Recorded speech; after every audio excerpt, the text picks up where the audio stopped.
un model de país que posa al centre la defensa de la vida vers de les economies de les elits i de les grans empreses.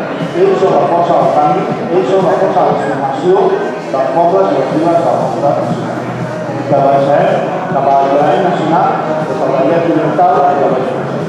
Moltes gràcies.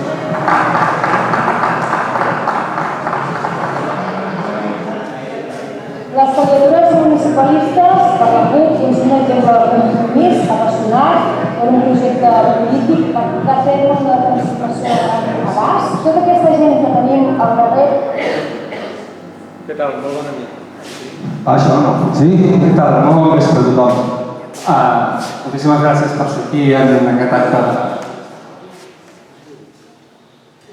De fet, aquest acte per tornar a l'Ajuntament, perquè la CUP torni a estar present a Granollers. Hem passat 4 anys fora, però estem absolutament segurs que tornarem amb força, que tindrem protagonisme, perquè tenim milions de propostes i a més tenim al darrere molta gent que té ganes de que les tirem endavant. Avui tenim 4 persones aquí, 2 ens venen del Parlament, són representants nostres com a diputades del Parlament de Catalunya i els agraïm moltíssim que hàgiu vingut i la número 2 i el número 1 de la nostra llista per Granollers. Li demanarem a l'Eulàlia primer, l'Eulàlia Reguant, que ens faci una mica un dibuix de com es veu tant la comarca com Granollers des d'allà, des d'aquest Parlament nostre. Bé, bon vespre. Gràcies per estar aquí i gràcies per convidar-nos.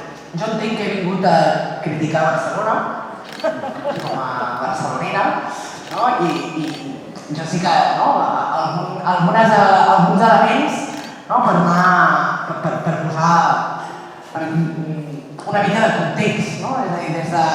En llum deia com es veu des del Parlament, jo diria que com es veu des del que alguns s'entesten en construir com la gran metròpoli, una metròpoli que el que fa és xuclar els recursos de fora de la ciutat i enviar a la perifèria allò que no agrada, però xuclar els recursos des de l'aigua com a bé bàsic, però també mà d'obra per alguna manera, és a dir, una ciutat que cada cop més la gent es veu obligada a viure fora perquè no es pot pagar a viure a Barcelona, però que ha d'anar a Barcelona.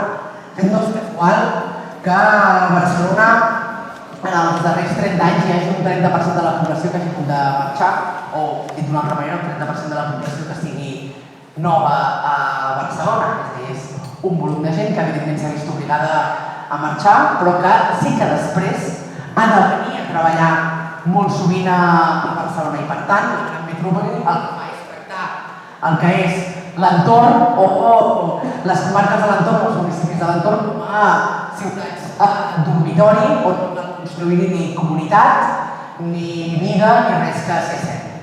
Però on la gent ha d'anar a treballar i per tant la gent del Vallès que ha d'anar a treballar a Barcelona després té autèntics problemes per arribar a treballar a Barcelona.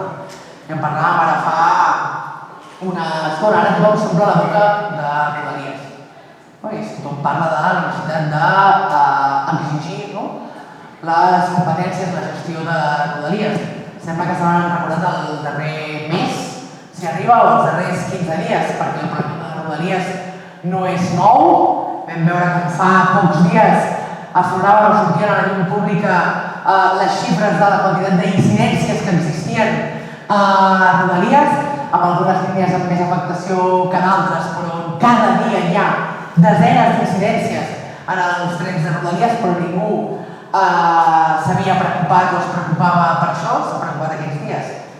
I mentre ara es preocupen d'exigir la transferència de les competències per Rodalies, mentrestant, uns negocien el quart cinturó, és a dir, més ciment al Vallès, a la mateixa ministra a qui reproven, i d'altres parlen molt de Rodalies, no negocien, però de fet fa anys que la seva principal aposta de mobilitat pel Vallès és el quart cinturó.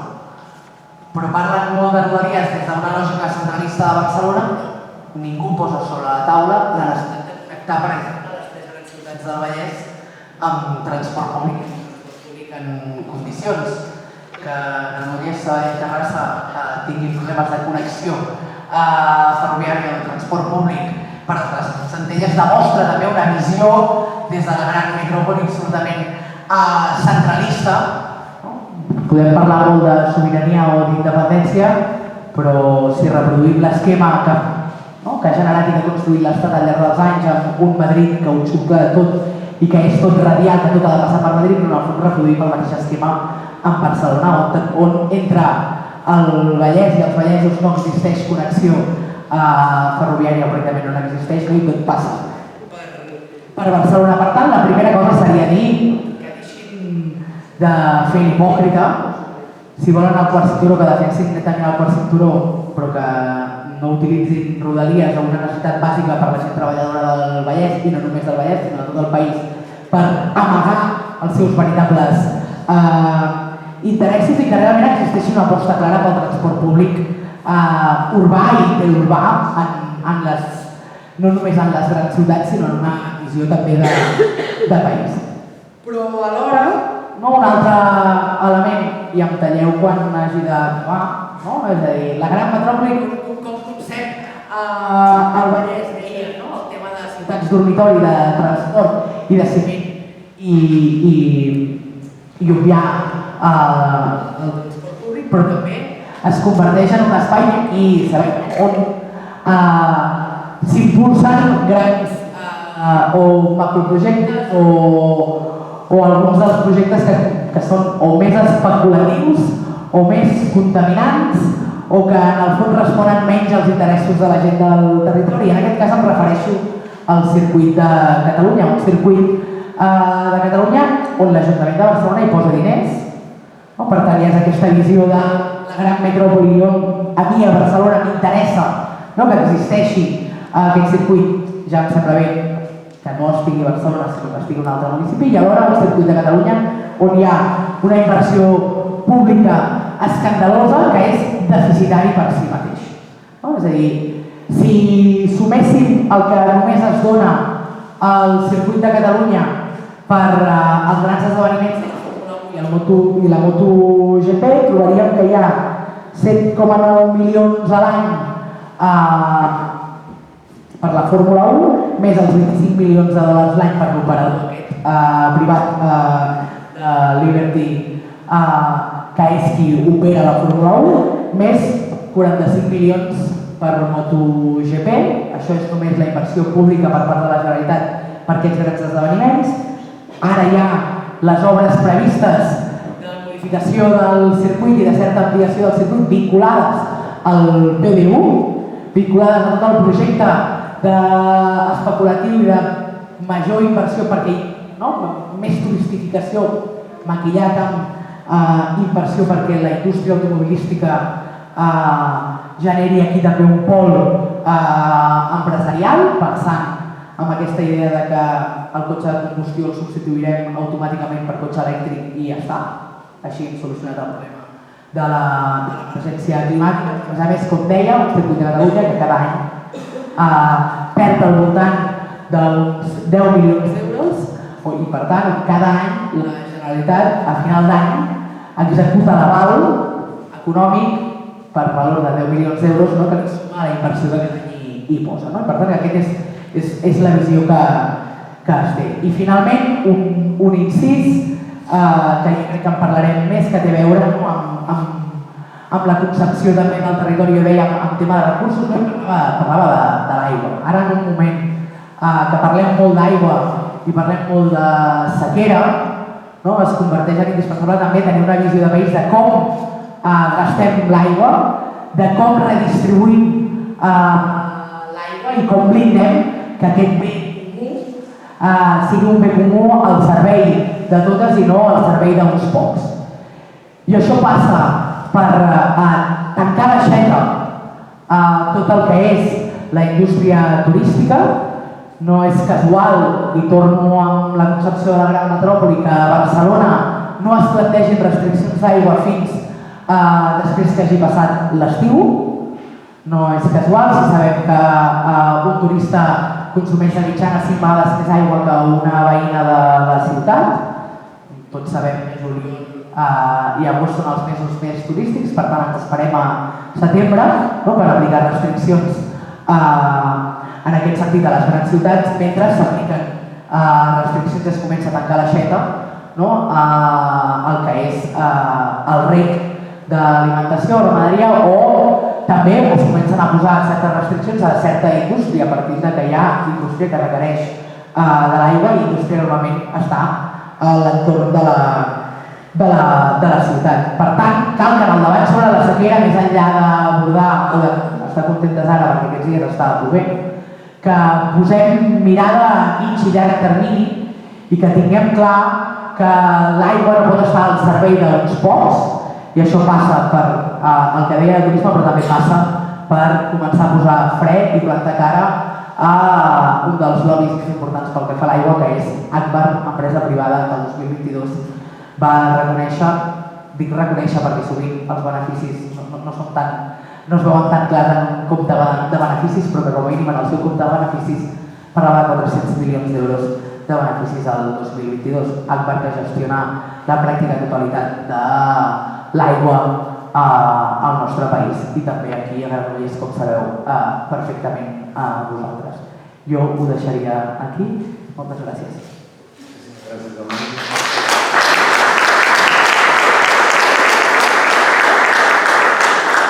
Moltes gràcies, Eulàlia. Després d'aquest marc així més nacional, a mi em ve molt de gust presentar a la Rosa Rodríguez, la número 2 de la candidatura. Realment una dona que bàsicament és una corrente, com poques, i a més una persona sumament implicada en tot el moviment feminista a la ciutat i a la comarca. Roser, visió feminista tindrem, oi? Sí, una mica. Bé, de fet, volia parlar una mica primer del tema de l'habitatge, que és un greu problema que tenim a la nostra ciutat. En part degut a això que comentava l'Eulàlia, del traspàs de la gent a la gran metròpoli que no es pot permetre pagar un lloguer, com s'han anat desplaçant cap a les poblacions, cada vegada se'n van més lluny, però a Granollers realment patim molt això, la manca d'habitatge, que és una manca d'habitatge que a vegades també hauríem de mirar si és relativa, perquè segons les últimes estadístiques hi ha 280 pisos en mans de fons voltors a Granollers que estan buits. Vull dir que això només serveix per reduir el nombre d'habitatges, per reduir el mercat, i aleshores això el que fa és que la gent jove ha de pagar uns lloguers que no se'ls pot permetre. I això fa una vegada més que hagin de marxar. Vull dir que és un problema aquest de l'habitatge que es va traslladant de ciutat en ciutat. Aleshores, nosaltres farem un cert d'habitatges buits i potenciarem el lloguer social d'habitatge rehabilitat per recuperar tot aquest parc d'habitatge que està tancat i que no serveix més que per fer pujar els preus dels lloguers. El nombre d'habitatges de lloguer social a Granollers a dia d'avui és exactament igual que el 2019. Per tant, l'Ajuntament de Granollers no ha fet absolutament res per pal·liar aquesta problemàtica. També demanarem al ple quants desnonaments mensuals es fan a la nostra ciutat. Sabem que en són molts, hi ha les dades, però no són públiques. I paral·lelament la idea de començar a treballar en una taula d'emergència habitacional que doni una resposta a les famílies. Les famílies es troben de repent desnonades de casa i l'Ajuntament no té una resposta per, mentre passen aquest moment i aquesta problemàtica, no saben on anar. L'Ajuntament sempre hauria d'estar al costat de les veïnes. Trobem que tenim un Ajuntament que el que fa és signar pactes territorials en contra de l'ocupació. I el que està fent és criminalitzar famílies vulnerables que no tenen on anar. Per tant, l'Ajuntament i des de l'Ajuntament el que s'ha de fer és donar suport i acompanyament a aquestes famílies. Arrel d'això, i allò que comentaves del feminisme, necessitem una Granollers feminista, necessitem dignificar la vida de les persones, necessitem dignificar les feines de cures i necessitem uns serveis municipals que garanteixin uns contractes laborals dignes amb uns sous dignes. Hem de construir un Granollers que posi la vida de les persones al centre. Primer han de ser les persones i després hem d'estar envoltats de natura.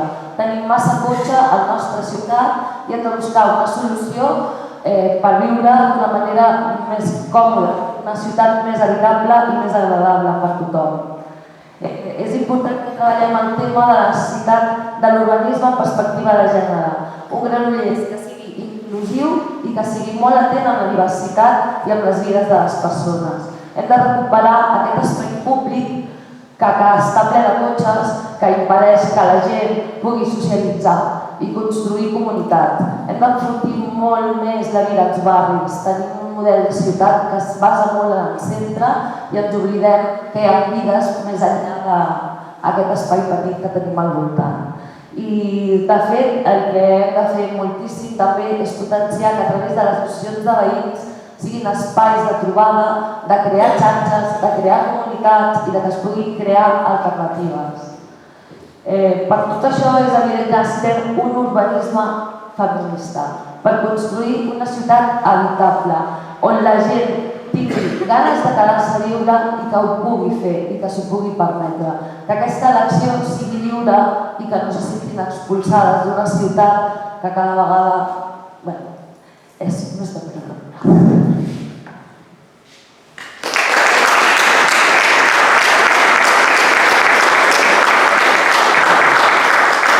Moltes gràcies, Roser. En Josep Maria Fontan diria que qui no coneix el Josep Maria i el nostre cap de llista, creieu-me que en aquests dies que portem treballant en la campanya, el programa, tota la feina que hem estat fent, jo cada vegada veig més com... Bueno, que serà un alcalde, serà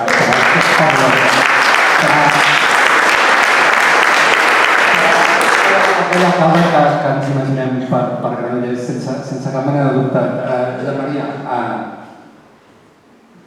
una de les grans propostes i de les grans mancances de fet d'aquesta ciutat són les qüestions d'infraestructures i sobretot de mobilitat, és així, oi? Bé, jo primer diria que tornarem a ser l'Ajuntament, no en tingueu cap dubte. La CUP tornarà a ser l'Ajuntament per trencar aquesta endogàmia socialista de 30-40 anys que portem, que ens ha portat a coses com les que ens trobem en aquests moments, no? Doncs quan parlem d'infraestructures que et diuen que volen una ciutat verda amb 2.000 arbres més o una anella verda, però que per l'altre cantó t'estan dient que volen el quart cinturó fins a Granollers. Recordem el Salvador Illa, fins fa 4 dies, deia que volia arribar a Granollers i a la Roca, i això suposa la restricció del territori. Doncs aquesta gent són les que diuen que volen una ciutat més verda i més ecològica. També estan potenciant el PDU del circuit, que sembla que ara, de mà de l'Esquerra Republicana i de Junts, perquè fan silenci, i del PSC, perquè ho proposa i ho enfatitza, i els comuns que es posen de perfil dient que ells no han votat aquest pressupost, però realment les partides per fer el PDU, l'increment del PDU hi són i es pot comprovar, i és que realment ara ens estem acostumant a que tenim grans circuits que hem de pagar a l'Eurolàlia bestieses a diner públic i tenim grans concerts que els caps de setmana ens deixen nits d'insomni a molts ballesans perquè hi ha un soroll estrident, a canvi que uns pocs treguin uns rèdits molt importants. Però jo també parlaria d'una propostes de la CUP en quant a mobilitat, perquè necessitem una ciutat verda, necessitem una ciutat ciclable, de nord a sud i est a oest. Necessitem una ciutat on els nostres fills i filles puguin anar als instituts i a les escoles amb total seguretat, amb carrils segregats que facin que ells se sentin segurs i no hagin d'utilitzar el vehicle privat per anar a les nostres destinacions. Les infraestructures culturals i de serveis han d'estar connectades per carrils bicicleta. Penseu que tots els que sou de Granollers ho sabeu, aquesta legislatura ens han instal·lat unes magnífiques escales mecàniques a la Font Verda. Bé, evidentment, ara hi són i els veïns són els que utilitzen quan funcionen, clar, quan no funcionen, que és la majoria de vegades, ni parlar-ne. Però amb aquesta infraestructura, amb el que paga aquesta infraestructura, que són vora uns 4 milions d'euros, podíem fer una ciutat completament ciclable, que és el que val el carril bici per tot Granollers. Per l'altre cantó, quan parlem de mobilitat, no ho parlem perquè sí, perquè ens hi va la vida, perquè Granollers sempre surt en les top 5 de les ciutats més contaminades amb partícules PM10, que són partícules en suspensió. Això la nostra Ajuntament no diu res, mai avisa, mai fa coneixedor a la població, i per això és tan important reduir el vehicle privat a Granollers. Hem de pacificar la ronda, hem de pacificar l'entrada de Granollers pel coll de la Banya i hem de potenciar el transport públic. Transport públic que actualment, perquè us feu una idea, el Transgra, que és l'entitat que uneix el transport públic de Granollers, les Franqueres i la Roca, mou 1.460.000 persones anualment. Us imagineu què passaria si el preu fos assequible? Si un bitllet senzill no valgués 2,10 €? Què passaria si la L6, que és la principal línia que travessa la ciutat, funcionés al cap de setmana? Què passaria si no tanqués durant tot l'agost? Què passaria si tinguéssim transport públic connectat als polígons? Doncs tot això és el que proposa la CUP. En sentit de mobilitat tenim moltes propostes que convertirien Granollers en un refugi climàtic.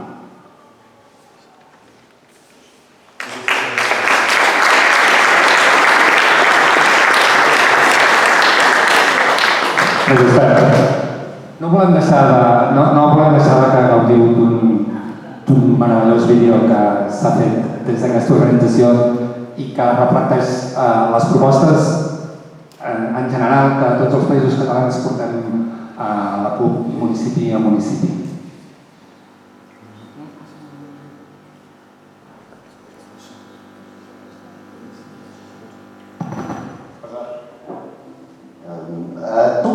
I a banda del Camp Nagador, no havíem dit de fer la biblioteca? Una nova línia d'autobús? No ens arriba per pagar el tren sempre a tard. Un moment, a veure, calma. Que veu, hòstia. És que no tenim més diners, però penseu que amb el Camp de Golf es crearan molts llocs de treball. Per guanyar una misèria. I d'on traurem l'aigua per regar la gespa? Ara resulta que els empresaris teniu la culpa de tot, tu. Sempre igual. Més com si els camps de golf no fossin ecologistes, que tenen la gespeta verda, els ocellets cantant i la tranquil·litat, Què m'has de dir de la tranquil·litat? Oh, tranquil·litat. Alcalde, què passa aquí? Sempre s'emporten els diners els mateixos o com va? Perdona, què insinues? Escolta, això és totalment legal, Ja, però que sigui legal no vol dir que sigui just. I a la resta, quan ens toca? És que ara és difícil, perquè ja ho he dit, és que no hi ha més diners. No, clar, perquè els has donat tots a ell. I què són el següent? Més autopistes? On porten la nit de dinosaures? No importen els turistes. Mai hi ha diners per les coses importants. No, perdó, però no podem faltar a la veritat, No hi ha més diners per culpa dels ocupes. La culpa és dels ocupes. Quin gran feminista. Però què té que veure? Si tant t'agraden els ocupes, per què no te'ls fiques a casa? Exacte. I no només els ocupes, De la delinqüència, Després també hi ha la crisi. Això són excuses. El que no pot ser és que hagi augmentat un 60% el número de milionaris. I no ho dic jo, Ho diuen les dades. Ui, sí. Ja està. La comunista. El comunista no serà si té un iPhone. Alcalde, es va prometre una escola bressol. I més autobusos, que tenen menys vagons a la cometa Halley. I més neteja. El que vull dir és que... si tantes coses voleu... Exacte. Si tantes coses voleu, doncs boteu la cul. M'agradaria després de...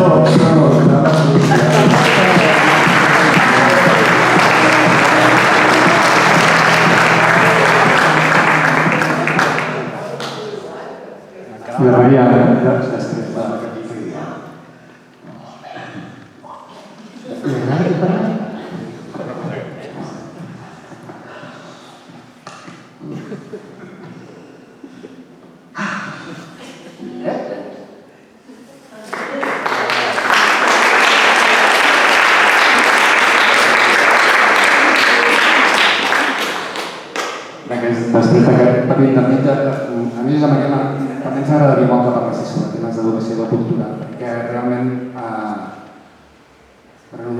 és una mica desert, no? I a part de la segregació escolar, que ha estat un dels problemes endèmics d'aquesta ciutat, ens estem trobant amb unes propostes cada vegada més raquítiques. La meva intuïció és certa? Quines propostes teniu?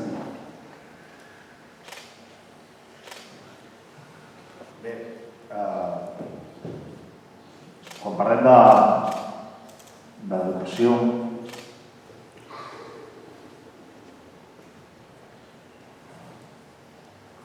veig que necessites una estona.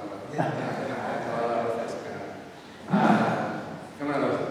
Li demano al Xavi Pellicer, potser tinc veu aquí. Sí, ara tinc veu. Gràcies.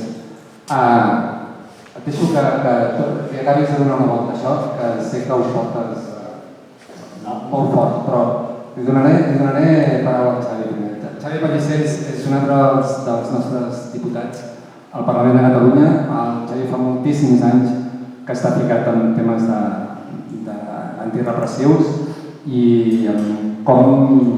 de quina manera volem que s'entengui la seguretat des de la nostra proposta política. I és això del que li volem demanar que ens parli ara. Bé, merci Lluc. Moltes gràcies a totes i tots per ser aquí. És un plaer ser a Granollers. I bé, jo crec que ho podem resumir en una frase, no? I donem la paraula al Josep Maria, no? Dic en broma, no? Que la culpa és dels ocupes. No? Aquest seria una mica el resum de tot plegat, el resum del que ens plantegen governs monocolors i amb majories absolutíssimes, com els que veniu patint aquí a Granollers en els darrers anys, com els que hem patit a Sabadell durant molts anys, menys un breu període, no? Un quadrienni transformador entre cometes, en els quals ens vam arremangar des de la CUP, des de la Villa per Sabadell, amb tota la resta de forces que estaven a la nostra dreta i que es deien d'esquerres i que també volien treballar per la ciutat, i vam trencar aquell monocolor del PSC, obrint una mica les finestres, aixecant capifes i plantejant propostes transformadores i fent-ho també en l'àmbit de la seguretat. Per desgràcia, van ser 4 anys, van ser ràpids, però jo crec que van donar per explicar què es pot fer quan trenques majories absolutíssimes i monocolors de governs del PSC com estem patint aquí a Granollers i com esperem que podeu trencar, no? Perquè quan parlem de seguretat parlem de moltes coses. Crec que moltes de les propostes en l'àmbit de la seguretat que venim fent de la CUP, de l'esquerra pentista, de l'esquerra transformadora, ara les plantejàveu vosaltres tres. I crec que diu molt de quines són les polítiques de seguretat del govern del PSC a Granollers, que no ha construït ni un habitatge social en 4 anys i en majoria absoluta, és a dir, que no depèn de ningú més per fer-ho, només de la pròpia voluntat política i que la seva voluntat està en zero. O que mentre aquí no construïa ni un sol habitatge de lloguer social per garantir vida segura als veïns i veïnes, el Parlament de Catalunya es carregarà una proposta com la renda bàsica universal que ens permetria a totes i a tots gaudir d'uns mínims econòmics per poder sobreviure en unes condicions dignes. I això diu molt de quina és la resposta que han de donar o les excuses que han de donar en l'àmbit de la seguretat per poder donar aparentment resposta a la unitat dels veïns i veïnes. I nosaltres partim d'una premissa que és humil però que és sincera, que és que no us prendrem el pèl ni us enganyarem per 4 vots o per esgarrapar 4 titulars. No tenim totes les respostes per garantir vides segures per tots els ciutadans, però és que no les tenim ni la CUP ni les té ningú. I us dic que les té totes us està prenent el pèl. I aquesta és una reflexió bàsica i humil que hem de fer per abordar la qüestió de la seguretat. Per començar aquest element. Segon, vivim en una societat segura. I totes les dades així ho diuen, i aquest és un segon element al que hem d'anar. Més enllà de les fake news, més enllà de la demagògia, més enllà de la por que ens va generar estar aïllades enmig d'una pandèmia, més enllà de la por que ens genera estar abocats a les xarxes socials, que són molt útils i ens han servit per mobilitzar-nos, per conèixer molts racons del món, però que alhora fan que problemàtiques que ja han estat sempre, ens sembli que passen cada minut i al costat de casa nostra, i ens acceleren i ens generen sensació de por, més enllà d'això vivim en una societat segura. I les dades així ho diuen, i aquest és un segon element. Nosaltres no venim a parlar de coses que no sabem, ni venim a donar receptes tancades per aplicar a tot arreu. El que venim a fer és a buscar quines són les dades de Granollers, quines són les dades dels nostres barris, quines són les principals problemàtiques que hi ha i quines respostes hi hem de donar. Perquè la recepta de posem càmeres, posem policia, posem més càmeres, donem més armes a la policia i encara posem més càmeres, no funciona. Són respostes reactives, que no eviten els delictes, sinó que com a molt els desplacen, els canvien de lloc, però no varien les dades. Tots els estudis, que n'hi ha pocs, de l'impacte dels augments de policia en els diferents municipis que s'han fet, sobretot s'han fet als Estats Units, diuen que augmentar la plantilla de policia o augmentar la inversió en policia no redueix el número de delictes. I això ho sabem, i això ho tenim clar, i això no s'explica. Perquè en moments de por, en moments de quan es donen situacions d'alarma social vinculades a determinats delictes que passen malauradament, i en els quals difícilment s'hi podrà donar resposta perquè hi hagi més i més policia, hi ha dues vies. O abordar la realitat de la feblesa de la vida i intentar buscar respostes i explicar per què està passant allò, com no trobar-hi solucions, o fer demagògia. I donar respostes securitàries que no evitaran que tornin a passar aquests fets. Nosaltres escollim el camí difícil.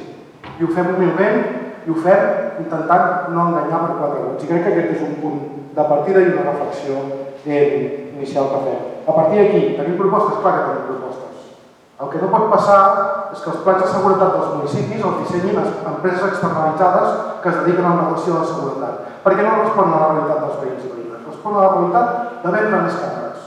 El que no pot passar tampoc és que els plans de seguretat dels municipis com Granollers el dissenyin des d'un despatx, sense els veïns i veïnes, perquè seguretat és molt més que policia.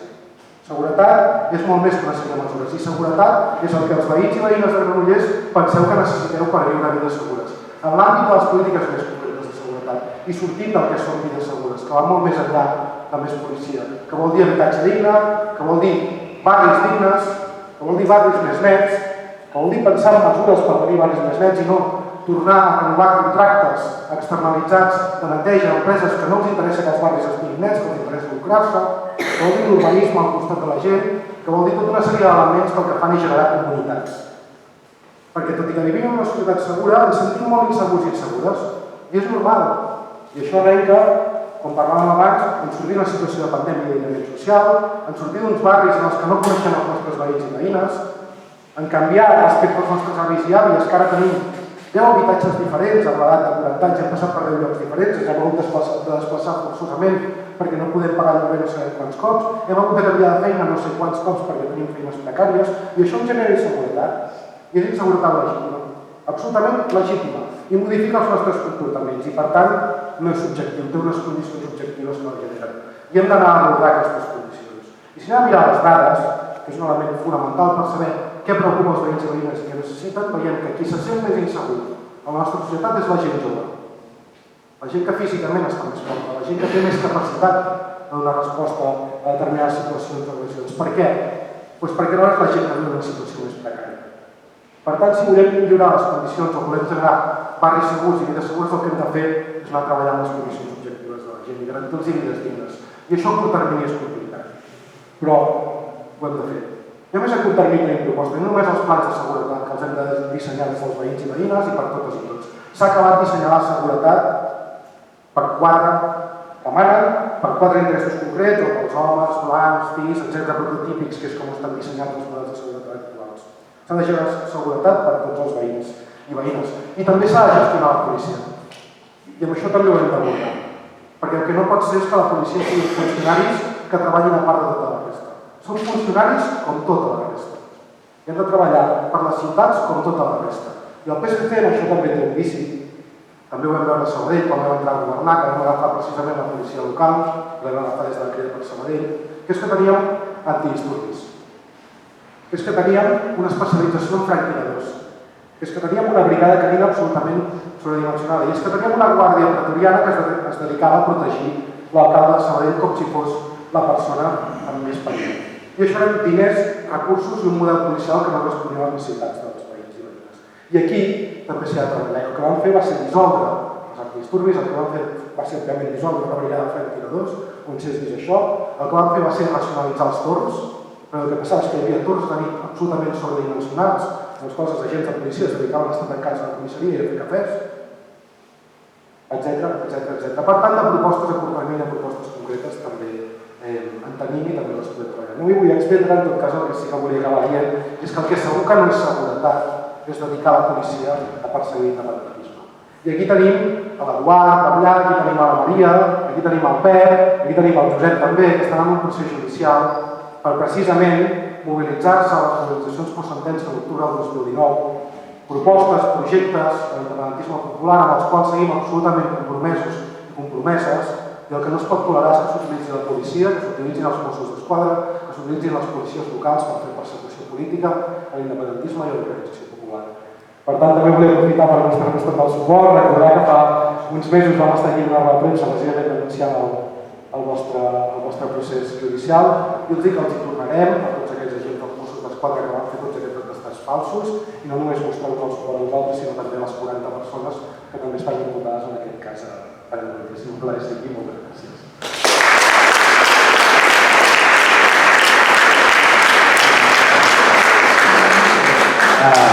Primer és donar les gràcies al Xavi, però a l'Alerta Solidària, que és un moviment que ens ajuda moltíssim, els que en un moment o un altre hem sigut encausats de manera injusta, com és el cas de 4 dels components de la llista de la CUP. De fet, són mentidors, però participar en unes eleccions, estar en una llista,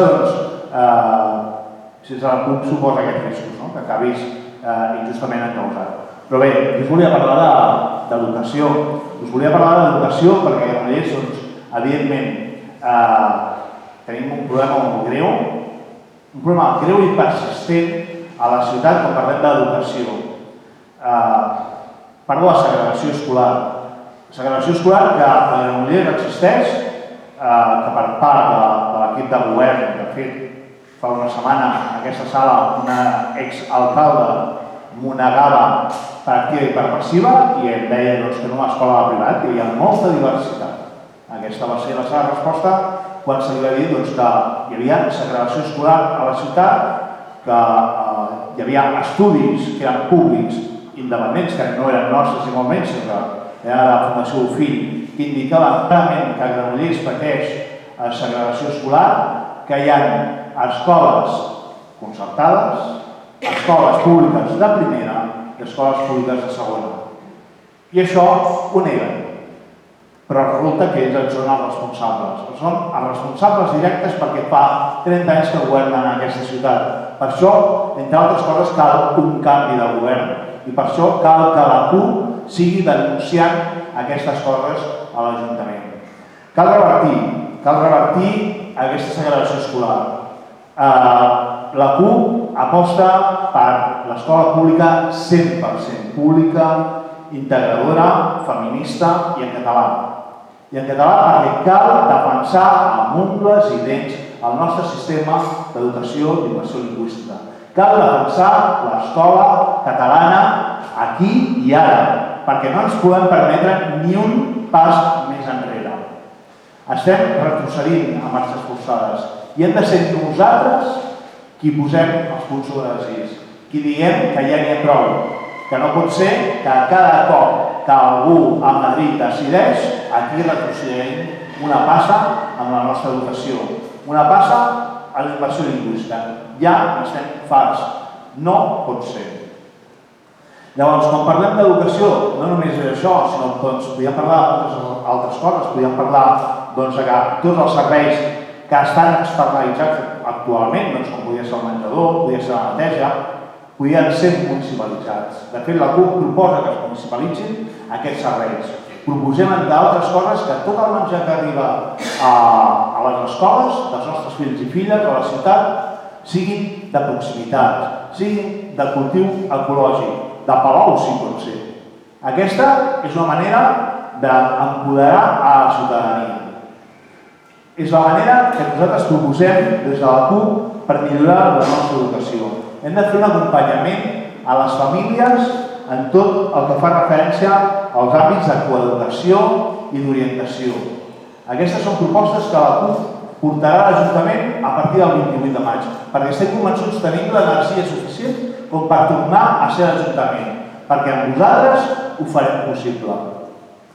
A nivell de cultura tenim 30 anys, gairebé 40 anys de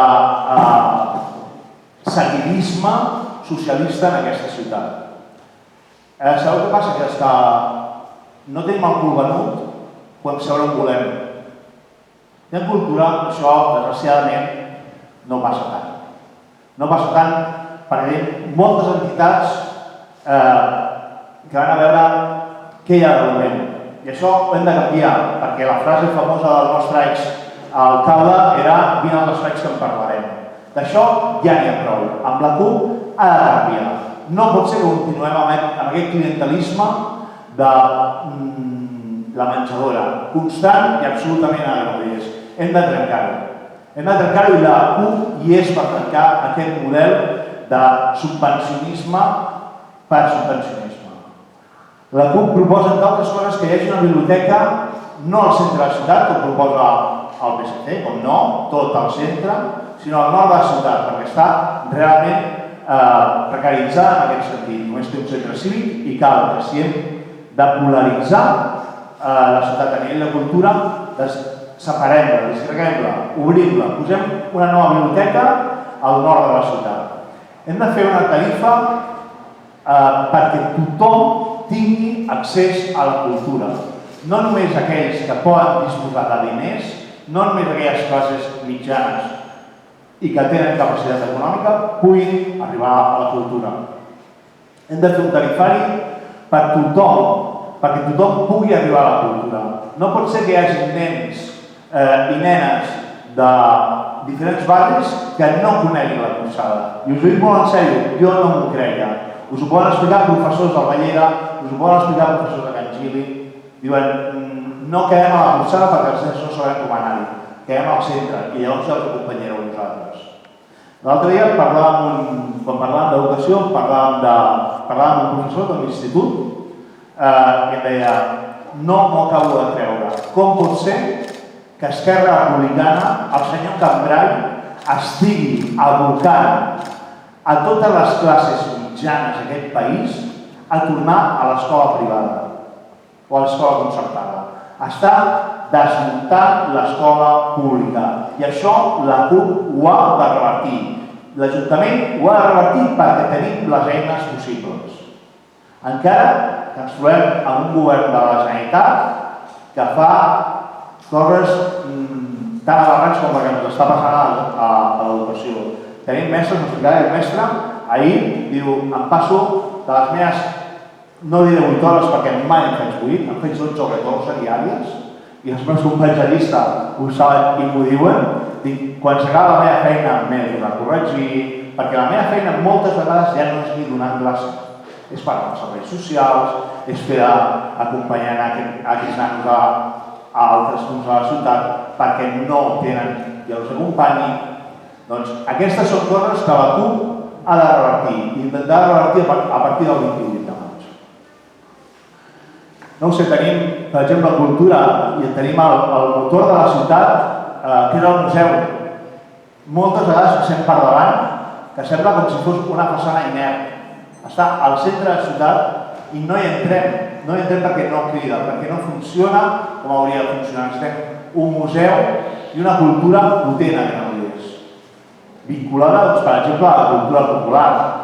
No podem deixar que les entitats de festa major dediquin molta part dels seus esforços a gestionar i a gestionar paperassa per aconseguir míseres subvencions.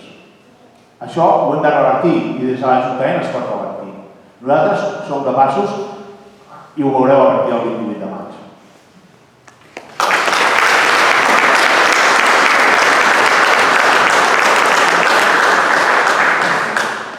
Moltes gràcies, Josep Maria. Roser?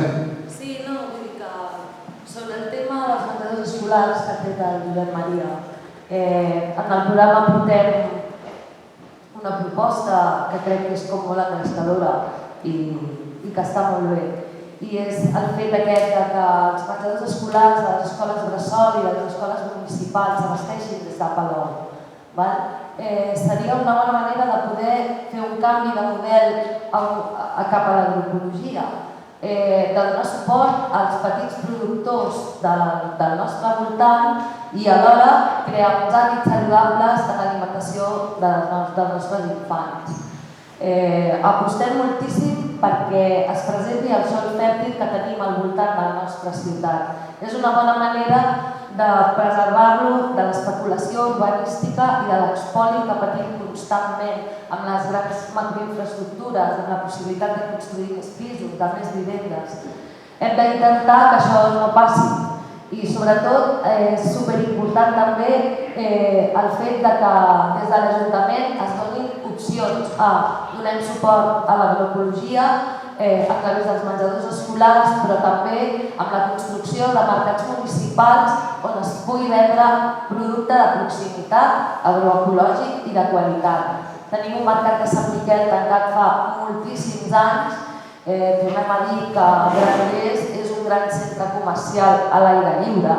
S'ha potenciat el centre, s'ha oblidat dels barris i hem de promoure que hi hagi comerç local a tots els barris que dinamitza i que dona vida a la ciutat.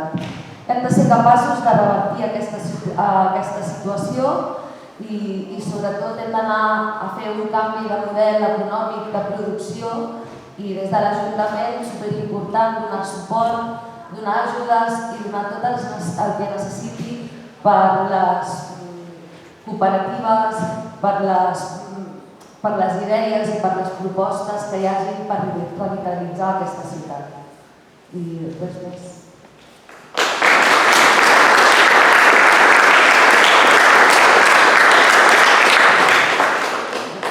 Moltes gràcies, Roser. Hi ha un altre tema que potser ja també per anar tancant tota la qüestió de les propostes, que és els serveis públics, les municipalitzacions. Bé, sí, quan parlem de remunicipalitzacions, hem vist com l'Ajuntament, per exemple, amb aquest debat em sembla el debat de televisió de fa 4 anys. La CUP va posar sobre la taula la remunicipalització de l'aigua. Per part de l'alcalde Mayoral, en aquell moment, se'ns va dir que no se'n podia parlar perquè era hipotecar el futur de la ciutat. I que qui entrés de nou, doncs ja en parlaríem. Allò de, tranquil, això no toca ara, en plan Mayo, no toca, i ja en parlarem. Arribats des del govern, amb majoria absolutíssima, per la gràcia de la ciutadania de Granollers, doncs decideixen que es remunicipalitza l'aigua. Mentida, no es remunicipalitza res, se la torna a donar però per 20 anys. Això sí que se'n diu hipotecar el futur de la ciutat. Donar una concessió per 20 anys. O com les escombraries, que han donat novament la concessió per 10 anys. Zero paraules de recollida porta a porta. A Cardedeu, aquí tenim un exemple, ja l'han arrencat, ja han començat. Per què Granollers no pot ser? Hem de ser pioners en altres coses que després, en realitat, hem de ser ciutat acollidora, ciutat educadora, quan en realitat és tot fum. Hem de trencar amb aquest aparador de l'oasi granollerí. Doncs la CUP té propostes per municipalitzar tots els serveis que siguin possible. No podem deixar que ens torni a passar el que està passant actualment a les piscines municipals, que és un abocador de diners municipals, portem directament 350.000 euros en aquest darrers 4 mesos per un desgavell increïble de l'Ajuntament que han continuat mirant cap a un altre cantó mentre sabien perfectament que no s'estaven pagant les factures. Una mala gestió directa del club consentida per l'Ajuntament. Nosaltres érem a l'Ajuntament el 2018 i ja vam denunciar i vam posar denúncia antifrau de la mala gestió que s'estava fent i la mala praxis que s'estaven fent a les piscines municipals.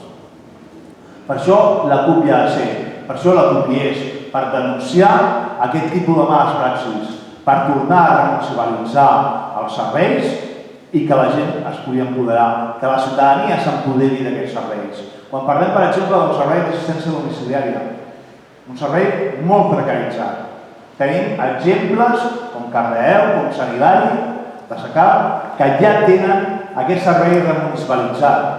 Per exemple, a Sant Hilari tenen cooperatives al 50% participades, entre el 51 i el 50% entre les pròpies treballadores i l'Ajuntament.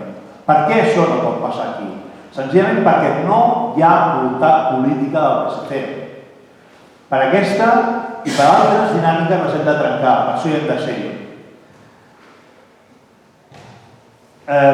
Jo us diria que aquests són els arguments bàsics de la municipalització.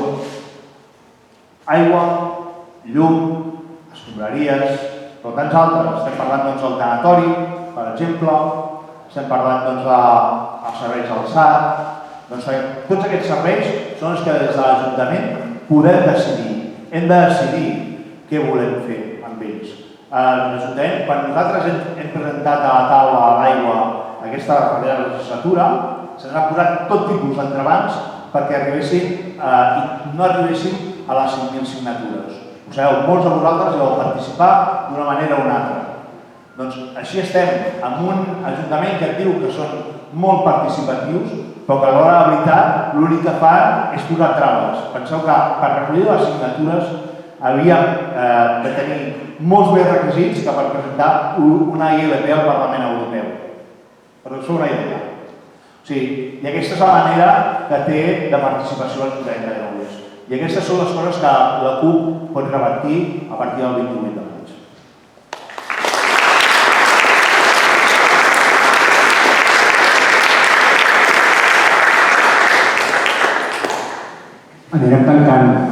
Anirem tancant i us demanaré a cadascú de vosaltres que feu una petita intervenció de tancament. Però a mi m'agradaria dir un parell de coses abans de passar-vos la paraula.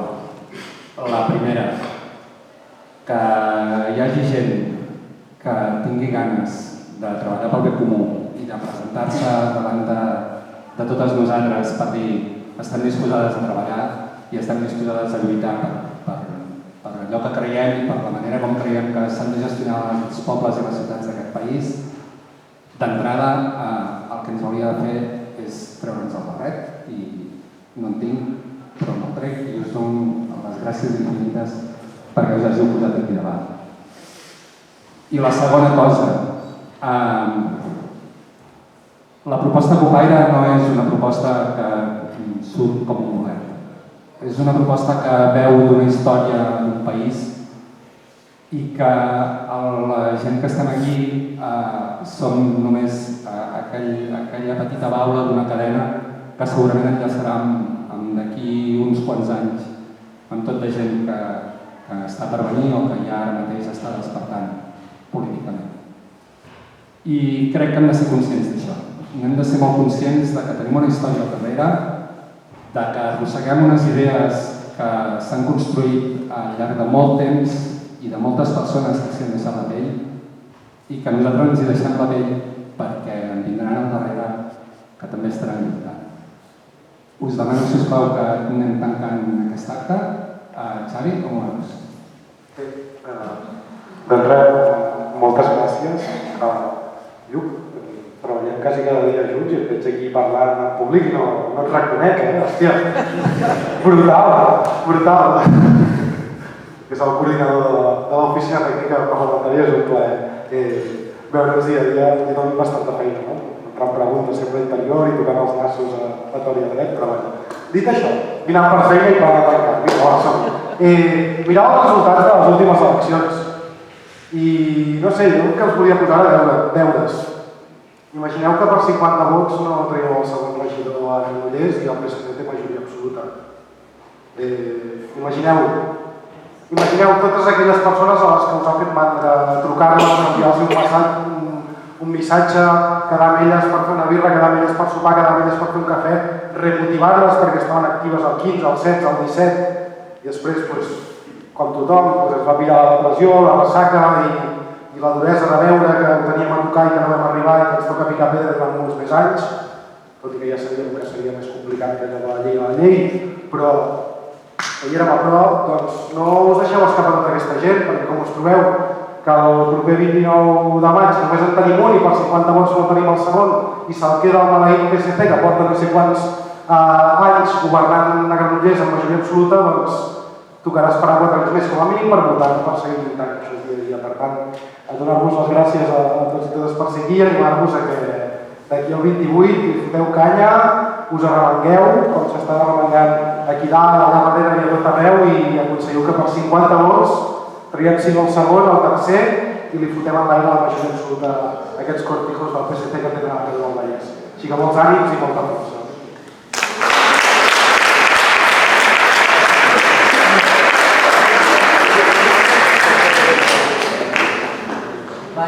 Jo us diria, sabem que els drets no plouen del cel, que no es concedeixen com una gràcia divina. De fet, sabem que ara mateix no hi ha cap comitè d'experts que estigui reunit per concedir-nos drets. De fet, si hi ha un comitè d'experts ara mateix que està reunit és per tot el contrari. Sabem també, però, que les 8 hores a aquest país es van guanyar amb una vaga laboral, uns treballadors d'una ciutat que es van plantar i que ho van fer possible. Per tant, sabem que els drets es guanyen lluitant i que es guanyen també amb la gent que lluita colze a colze. I sabem també que només hi ha una minoria perillosa i que aquesta minoria perillosa són els rics. Alhora, amb tot el que s'ha dit ara aquí, sabem que només hi ha una alternativa i que l'alternativa és la que construeix la unitat popular. I això és el que jo crec que aquests dies hem de sortir a explicar. Perquè és cert, ens fa vergonya demanar el vot, però nosaltres som dels que ens fa vergonya dir vota'ns. Perquè estem convençudes que fem les coses amb tota la resta de gent organitzant-nos, lluitant, i això de ai, vota'm ens fa vergonya, però hi ha 15 dies que ho hem de fer. I jo només diria, vull dir que és carrer, i sí, demanar el vot i tenir clar que el 28, com deia el Xavi, no hi poden haver 50 vots pel segon regidor, sinó que cal anar més enllà.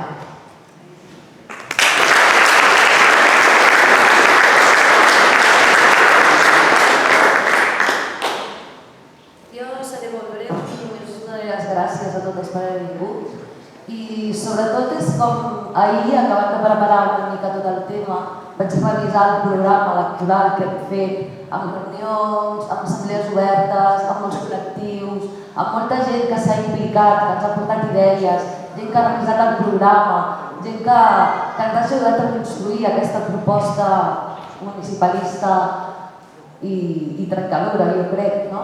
Tenim moltes propostes molt interessants i evidentment el que hem d'aconseguir és fer-ho possible entre totes i com deia des del dia 28 demanar el suport de tota aquella gent, trucar als amics i que la gent es mobilitzi per ser l'Ajuntament una altra vegada i aconseguir fer possible el Granollers que ens imaginem entre totes.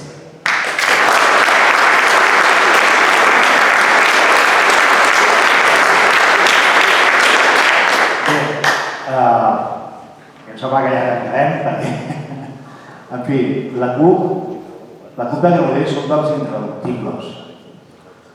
Som els que vam plantar cara l'1 d'octubre. Som els que donem suport a la pau denunciant els desnonaments que passen a la ciutat. Sí, en aquest oasi que vull aquí també hi ha desnonaments. Cal posar-hi i plantar-hi cara, cal posar-hi el cos. Som els que denunciem les males praxis a les institucions i a les piscines de Granollers. Som els que apostem per la municipalització dels serveis de l'aigua, de les escombraries o del SAT. Som els que plantem cara al feixisme, vinguin en aquesta sala o recordant la memòria cada 31 de maig.